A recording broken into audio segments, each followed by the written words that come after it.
Welcome back to Financial Futures, your go-to channel for the latest updates on Social Security, government benefits, and financial news that impacts you.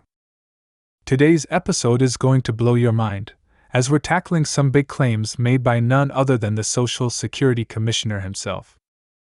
Is your retirement money really worthless? How about the 30,000 Americans who passed away waiting for Social Security decisions? And what is Elon Musk's role in all of this? You won't want to miss this one. Let's start with the big question: is the money in Social Security worthless? Recently, Social Security Commissioner Martin O'Malley made some waves with a controversial statement, while holding up a $20 bill, implying that both the bill and Social Security funds might be worthless if you follow the same logic.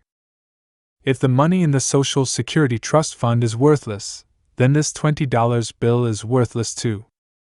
Both are backed by the full faith and credit of the United States.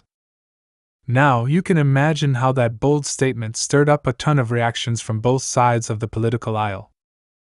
What O'Malley is essentially saying is that Social Security isn't a scam, but critics argue that the trust fund has been depleted and bonds issued to support it are meaningless.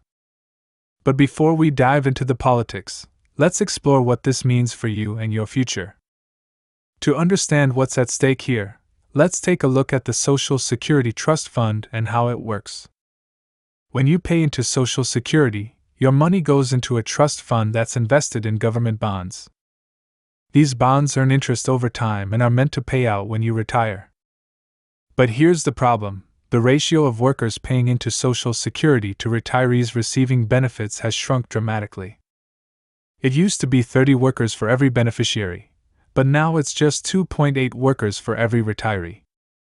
That means the system is stretched thin. The fund could run dry as early as the 2030, unless significant changes are made. So when O'Malley says that the trust fund money is backed by the government's credit, he's not wrong. But the concern is, as Senator Johnson pointed out, that eventually the government will have to issue more bonds, basically IOUs, to keep the system afloat. And that, my friends, could spell trouble down the line. Now let's talk about a heart-wrenching statistic that's been making headlines. Nearly 30,000 Americans passed away last year while waiting for a Social Security benefits decision. This is beyond tragic and speaks to the bureaucratic bottlenecks within the system. Imagine this: you've worked your whole life, you've paid into the system, and when it's finally your turn to receive the benefits, you're entitled to nothing. You're stuck in a waiting game that sometimes ends in the worst possible way. Here's O'Malley again, acknowledging the issue, but he's pushing for more funding for the Social Security Administration, SSA, not the trust fund itself. Here is Social Security Administration Commissioner Martin O'Malley video. Next to Senator Johnson, followed by Senator Kane. Thank you, Mr. Chairman. Yeah, I'd like to take my opportunity to just kind of go back and take a look at the historical conception of Social Security. It was never intended as a welfare program, correct? I mean, this was, people weren't planning for retirement, so this was a paternalistic move on the part of the government to say, we're going to force you to save. We're going to apparently create this trust fund, not invest in real assets, just to, we spent that money, it's gone, we invested in U.S. government bonds, which are relatively low rate of return instruments, and by the way, have no value to a federal government agency. We've got to, when the trustees turn that over, we just have to float another bond, correct? But anyway, when we first by the way, isn't that the basic concept of Social Security? You're going to pay in, we're going to save this money for you, and then you're going to pay it out in retirement. Isn't that the basic concept? And again, that concept is true. The notion that it was paternalistic, I think Francis Perkins would disagree with. Set that aside. But again, it's supposed to be, yes, sir. You pay it in, you earn money, investment, and then you get the money out, right?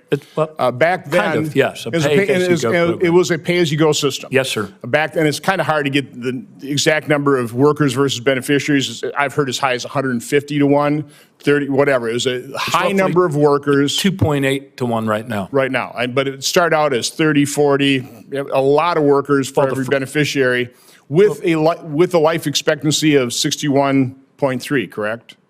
Yes, sir. And the retirement age, that was set as something like 62.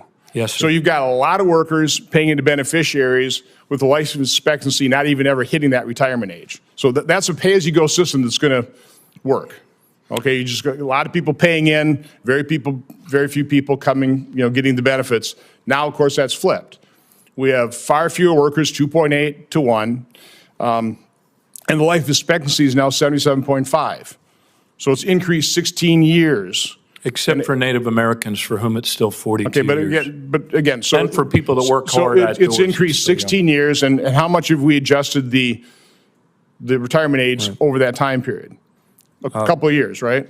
From 62 to 70. So again, we haven't kept up with reality, and now the solution here is to really kind of break with the original concept of this being you pay into the system and you get what you pull out. And I'd like to end this in the record without objection from, I guess, our people serving as chairman right now. This is an actuarial. This is getting a donut. This is an actuarial note by the Social Security system. Money's worth ratios under the OSDI program. But this is interesting because it shows that if you're a low-income worker, you get more than you ever put in. Correct. Okay? But if you're a higher income worker, you're going to get a lot less. So we've... Correct. Correct, right? It's yes, it's and again, intended to keep people out of poverty. I mean, it's a big, long table, and it's, very complex.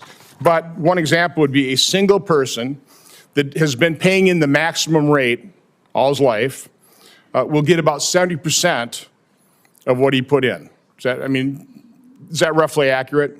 But I don't have the benefit of the table that I trust that you're reading off it. It literally goes as low as 54% for 54 cents on every dollar invested. So the reason for the very highest earner. The reason I bring that out is the chairman's solution to this is tax the wealthy. Well, again, anybody who's just hit like $100,000. I mean, what is the maximum amount of earnings right now subject to the tax? 168,800, I do believe. If you've been paying all that in, you're only going to get 54 to 70% of the benefits.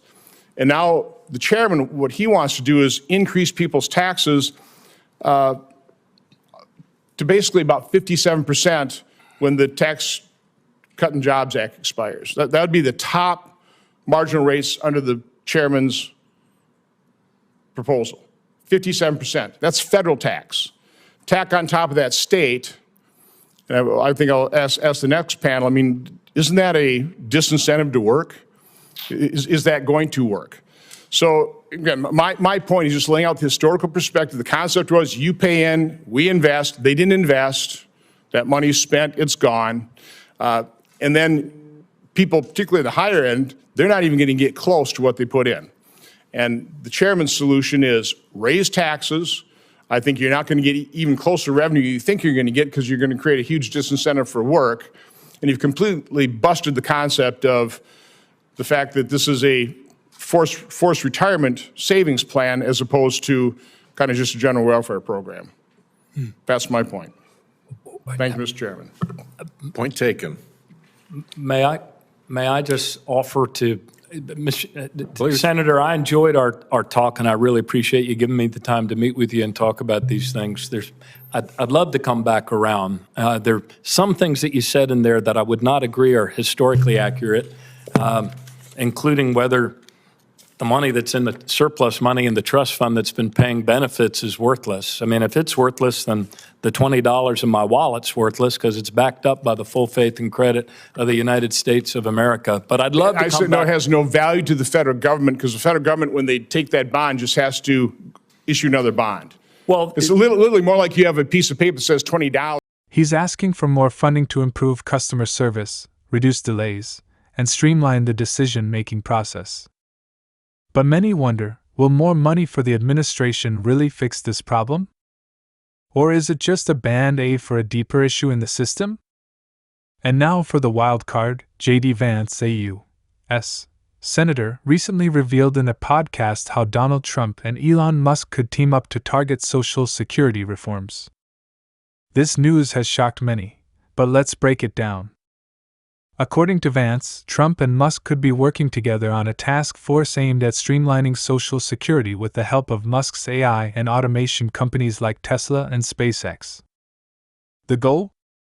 To create an automated system that will reduce administrative costs and possibly even automate benefit distributions. Now, on paper, that sounds promising. But there are serious questions. Can automation really solve this massive issue? And what would the costs be both financially and in terms of jobs? This isn't just about replacing people with robots. This is about our most vulnerable populations, who may not be able to navigate an AI-driven system. We have to be careful with what this means for real people. So, where does that leave us? Is your retirement safe? Will automation save the system, or are we headed toward a social security crisis? There's no easy answer, but one thing is clear: we need reforms, and we need them fast. Whether it's streamlining the process with automation or injecting more funds into the administration, something has to give. What do you think? Is Social Security headed for disaster, or can these new reforms turn it around? I'd love to hear your thoughts in the comments below. Before you go, don't forget to hit that like button and subscribe to Financial Futures for more updates on Social Security, government benefits, and the financial news that matters to you.